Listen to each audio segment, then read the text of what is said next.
Il y a une saga que j'aime énormément, que j'ai lu absolument toute mon enfance, mon adolescence et que je lis encore aujourd'hui, donc j'ai quand même 26 ans. C'est une saga qui est adolescente, qui est écrite par un homme et qui vraiment me fascine. Elle me fascine. J'adore cette histoire, j'adore la relire et la relire et la relire. Bref, vous avez compris, j'adore. Et en fait, j'avais envie de faire une série où je lis le chapitre, j'étudie, je dis ce que j'aime, je dis ce que j'aime pas, et où je me pose aussi la question du féminisme. Parce que cette série de livres, cette trilogie précisément, est pour moi la première trilogie féministe que j'ai lue quand j'étais gamine, et je vais pas le mentir, elle a défini la femme que je suis aujourd'hui. Vraiment, c'est complètement honnête, c'est sincère. Si je n'avais pas lu ces livres autant que je les ai lus, je pense pas que je serais la même femme aujourd'hui.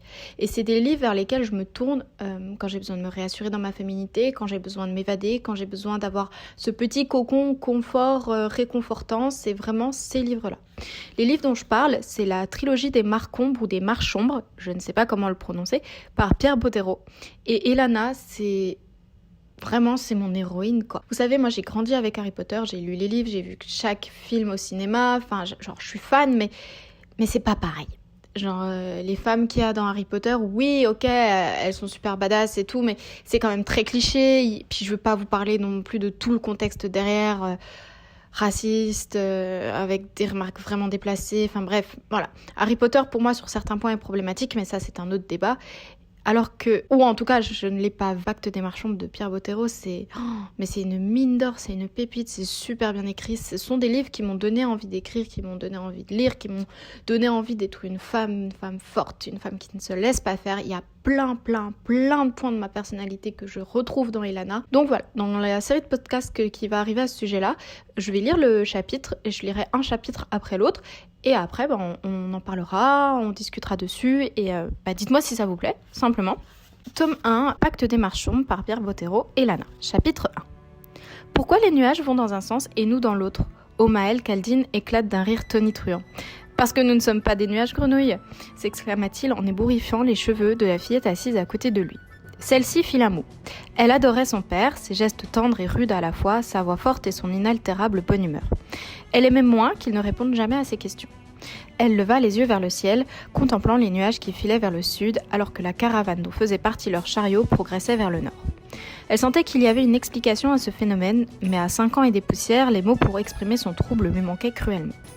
La bâche s'entrouvit dans son dos et sa mère se glissa près d'elle. Fine, légère, toute de douceur et d'intuition. L'opposé de son époux, et son parfait complément. « Maman, pourquoi les nuages vont dans un sens et nous dans l'autre ?» Isaïas sourit, caressa la joue de sa fille du bout des doigts. « Il y a 2 réponses à ta question. Comme à toutes les questions, tu le sais bien. Laquelle veux-tu entendre ? Les 2. Laquelle en premier alors ? La fillette plissa le nez. Celle du savant. Nous allons vers le nord parce que nous cherchons une terre où nous établir, un endroit où construire une belle maison, élever des coureurs et cultiver des racines de niam. C'est notre rêve depuis des années et nous avons quitté Alphar pour le vivre. Je n'aime pas les galettes de niam. Nous planterons aussi des fraises, promis. Les nuages, eux, n'ont pas le choix. Ils vont vers le sud parce que le vent les pousse et comme ils sont très légers, ils sont incapables de lui résister. Et la réponse du poète ? Les hommes sont comme les nuages. Ils sont chassés en avant par un vent mystérieux et invisible face auquel ils sont impuissants. Ils croient maîtriser leur route et se moquent de la faiblesse des nuages, mais leur vent à eux est 1000 fois plus fort que celui qui souffle là-haut. La fillette croisa les bras et parut se désintéresser de la conversation afin d'observer un vol de canards au plumage chatoyant qui se posait sur la rivière proche. Indigo, émeraude ou vert pâle, ils se bousculaient dans une cacophonie qui la fit rire aux éclats. Lorsque les chariots eurent dépassé les volatiles, elle se tourna vers sa mère. Cette fois, je préfère la réponse du savant. Pourquoi ? Demanda Isaïa, qui avait attendu sereinement la fin de ce qu'elle savait être une intense réflexion. J'aime pas qu'on me pousse en cachette. Le convoi s'arrêta pour la nuit près d'un bosquet de charme bleu dont le feuillage automnal bruissait sous la brise. Il y avait 12 chariots, 12 familles résolues à s'implanter dans une des régions les moins sûres de l'Empire. L'intendant de Kuntil Sincarn, seigneur d'Alphar, avait averti les pionniers qu'ils ne pourraient guère compter sur le soutien de l'armée alvarienne, ce qui n'avait rien changé à leur détermination. Ils étaient partis une semaine plus tôt, laissant la confrérie de Tintiane sur leur droite et longeant la rivière Ombre vers le nord, après l'avoir traversée pour ne pas s'approcher des redoutables plateaux d'Astariul. Depuis 3 jours, ils n'avaient plus détecté le moindre signe d'une présence humaine et le sentiment qu'ils touchaient au but commençait à vibrer en eux. Après s'être occupés des chevaux, les pionniers se rassemblèrent autour du feu de camp pour partager le repas du soir. Unis par une même soif de liberté, ils avaient vu leurs liens se resserrer au cours du voyage, tissant la trame d'une communauté solidaire où la survie de chacun dépendait de l'aptitude de tous à vivre vivre en groupe. Ils avaient longuement évoqué leur future existence et au fil de leur discussion, le village de leurs rêves s'était esquissé. Harmonieux, juste, collégial, ils mouraient d'envie de commencer à le bâtir. Omaël envoya une bourrade amicale à l'un de ses compagnons de route qui venait de se moquer de lui, puis tourna la tête, cherchant sa femme et sa fille. Il les découvrit assises l'une près de l'autre, un peu à l'écart, discutant à voix basse, isolées dans cet univers secret dont elles étaient les seules à posséder la clé. Le cœur d'Omaël accéléra comme chaque fois qu'il réalisait à quel point il les aimait. Lui, si solide et si hardi, lui, si plein d'assurance qu'il s'était vu confier le poste de maître caravanier. Lui, Omaël Kaldin, n'existait que parce qu'elles existaient. C'était sa force et sa faiblesse. Sa vraie force et sa seule faiblesse. Il avait rencontré Isaiah 6 ans plus tôt, l'avait aimée à la seconde où ses yeux s'étaient posés sur elle, l'avait courtisée comme jamais femme n'avait été courtisée, et quand enfin elle avait dit oui, il s'était évanoui de bonheur. Littéralement. Leur fille était la seule enfant de la caravane. Ils avaient d'abord craint que cette situation la perturbe, mais avaient vite changé d'avis. Une fois le village bâti, des bébés naîtraient, nombreux, et en attendant, la petite qui était très éveillée s'entendait à merveille avec les adultes qui l'entouraient. Éveillée et têtue. Elle ne cédait que lorsqu'elle comprenait et elle voulait tout comprendre. Ce trait de caractère enchantait Isaiah, mais Omaël, peu porté aux explications, s'emportait souvent quand sa fille exigeait de connaître les motifs d'une consigne avant de lui obéir. « Elle n'a que 5 ans, se plaignait-il à sa femme. Pourquoi faut-il toujours qu'elle discute ce que je dis ?» Isaiah se contentait de sourire et Omaël se calmait, comme par enchantement. Lorsqu'après la dernière chanson, le feu ne fut plus alimenté, les flammes baissèrent doucement, la nuit reprit ses droits. Enroulés dans leur couverture, armes à portée de main malgré les chiens montant la garde autour du camp, les pionniers s'endormirent un à un. Allongé sur le dos, Omaël ne parvenait pas à trouver le sommeil. Il contemplait l'infinité de la voûte céleste, le cœur serré par l'insignifiance de son existence, presque effrayé. N'était-ce pas folie que de quitter la sécurité de la ville pour se lancer dans une telle aventure ? Comme si elle avait perçu son trouble, Isaiah se serra contre lui et son angoisse se dissipa, remplacée par la chaleur d'une certitude. Danger ou pas, il était heureux. Formidablement heureux. Elles sont si proches, murmura Isaiah à son oreille en désignant les étoiles. On dirait qu'elles vont se poser près de nous. Tu crois que c'est possible ? Les étoiles ne se posent jamais près des hommes, répondit-il dans un souffle, sauf la plus belle d'entre elles, celle qui est maintenant ma femme. Il se penchait pour l'embrasser, lorsqu'une petite main l'attrapa par l'épaule et le secoua avec détermination. « Papa, et la réponse du savant, c'est quoi ?» Voilà, donc ça c'était le premier chapitre de cette trilogie. Alors, qui parle effectivement pas beaucoup des thèmes que je vous mentionnais tout à l'heure. Il n'y a pas de féminisme, il n'y a pas ce genre de choses, mais il y a déjà, moi, des petites réflexions que j'aime beaucoup. Par exemple, je me suis toujours reconnue dans Elana quand elle était plus jeune. Je suis quelqu'un qui a besoin de comprendre. En fait, je suis haut potentiel, donc en fait, je vais toujours comprendre, chercher, demander pourquoi, faire des liens, penser en arborescence. Et moi, vraiment, la réponse, il y a 2 réponses à ta question, la pensée du savant et la pensée du poète. Pendant longtemps, ça m'a parlé parce que il y avait, si vous voulez, il y avait la réponse que tout le monde donnait, prouvée, logique pour tout le monde, et puis il y avait l'autre réponse, la mienne, qui n'était pas forcément celle que les gens attendaient et qui, moi, m'allait. Et c'est un peu ce que je retrouve à titre purement personnel, bien sûr. C'est ce que je retrouve dans l'opposition poète scientifique, poète savant, dans le sens où le poète, il s'en moque que ce soit logique, il s'en moque que ce soit dans les lignes de l'univers, de la physique, tout. Non, c'est juste que ça lui parle, que ça déclenche quelque chose pour lui, c'est beaucoup plus poétique, philosophique, intuitif, alors que le savant, il a besoin de faits, de choses logiques, carrées et parfois trop rigides. Et en fait, je me retrouve dans les deux. Il y a des fois où je vais vraiment apporter une réponse que je ne justifie pas, dans le sens où c'est intuitif, j'ai celle-là, je la pense comme ça. Et puis, il y a des fois où non, en fait, j'ai des études qui prouvent, c'est très carré, donc c'était vraiment quelque chose qui m'a toujours parlé. Et puis, bon, aujourd'hui encore plus. Par exemple, en sociologie, on parle souvent de choses empiriques. Par exemple, faut savoir qu'en sociologie, en France en tout cas, la sociologie du genre et l'étude des discriminations liées au genre sont apparues grâce aux manifestations de mai 68, parce que en fait, les mouvements féministes se sont emparés de ça et ont fait tellement de bruit et ont prouvé par de tellement forts témoignages qu'il y avait quelque chose à faire, qu'il y a une discipline scientifique qui s'est créée. Donc genre, c'est ultra parlant. Et la médecine, bon, c'est différent, mais la médecine est quand même basée à la base parce qu'il y a des gens malades et donc on a demandé à comprendre pourquoi en fait les gens mouraient pas naturellement. Et à partir de là, on a fait de la science et des études, etc. Moi, c'est quelque chose vraiment qui me parle énormément. Le fait que, vous voyez, par exemple, le paragraphe où elle dit que la fillette croise les bras, qu'elle semblait se désintéresser de la conversation et pense à autre chose, ça c'est clairement mon fonctionnement. On va m'expliquer un truc, mais je vais faire quelque chose en même temps. Donc les gens parfois se braquent en se disant en fait elle écoute pas, mais je lui explique ça, mais elle m'entend pas, elle s'intéresse même pas à ce que je lui dis. Et en fait si, mais c'est juste que j'ai besoin de procéder, de faire un process de l'information, de garder ça pour moi.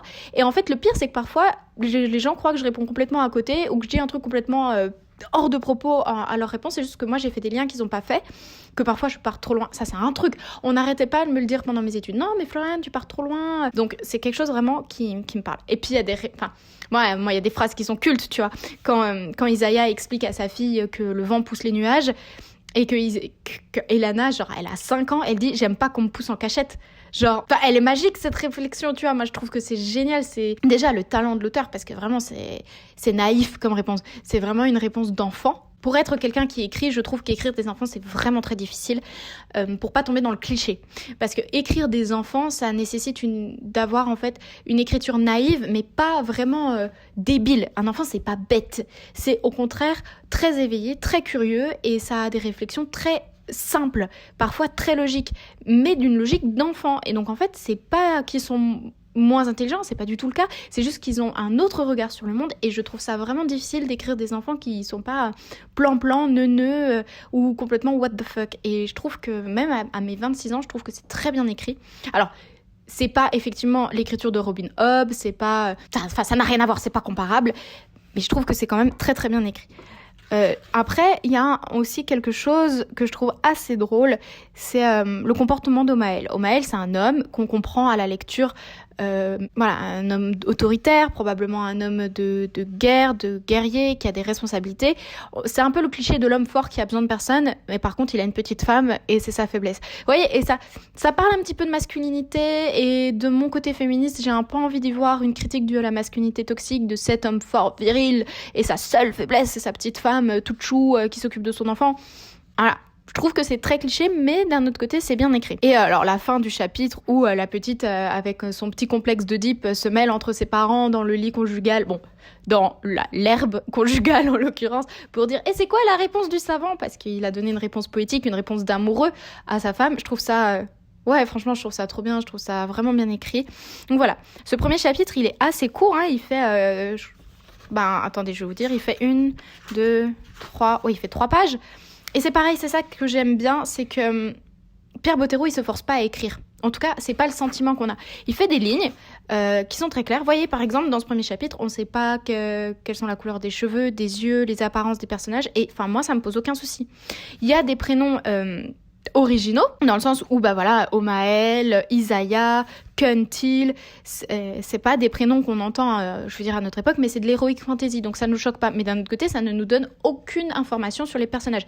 Est-ce qu'ils sont blancs? Est-ce qu'ils sont de couleur? Est-ce qu'ils sont grands? Est-ce qu'ils sont petits? Est-ce qu'ils sont forts? En fait, on n'a pas de descriptif physique dans le premier chapitre, et je trouve ça vachement bien. Je trouve ça vachement bien parce que en heroic fantasy, souvent on a des grandes descriptions de personnages, des grandes descriptions de lieux, de paysages, du monde, des races, des machins. Et en fait là, c'est tout simple. On arrive dedans, on est embarqué. Enfin franchement, vous me direz ce que vous en pensez, mais moi, je rentre dans le premier chapitre comme ça, quoi. Je suis avec eux. Je suis avec la caravane, avec cette gamine qui veut chercher à comprendre tout le temps. Je trouve on a déjà les personnages, tu vois. On a Isaiah qui prend le temps de répondre à sa fille, qui est dans une posture d'écoute, dans une posture bienveillante, qui entend la question de son enfant et qui ne la juge pas et qui répond avec une réponse d'adulte. On a à côté le père qui a pas de patience, qui aimerait juste qu'on lui obéisse et qu'on fasse ce qu'il dit. Alors c'est très cliché, c'est ça qui me dérange, mais d'un autre côté je trouve que c'est bien parce que ça creuse ces clichés-là. C'est l'homme veut, l'homme donne l'ordre et la femme cherche à comprendre. On est bien d'accord que c'est pas un modèle qui est... Disons que c'est un modèle qui est attendu dans la société, mais c'est pas forcément un modèle... Enfin, c'est un modèle parmi tant d'autres, c'est pas le modèle parfait, c'est pas... En tout cas, moi, c'est pas un modèle dans lequel je me retrouve. Et j'aimerais bien que les hommes s'identifient dans autre chose que homme fort, homme prend des décisions, qu'on soit bien d'accord. Voilà, ça c'était le premier chapitre. J'aime énormément la façon d'écrire. Je trouve que c'est pas trop détaillé, mais suffisamment pour qu'on s'y retrouve. Je trouve qu'il y a déjà une bonne personnification des personnages. On voit vers où on s'embarque. Et ouais, pour un premier chapitre, ça fait le taf, on amorce et on a envie de connaître la suite.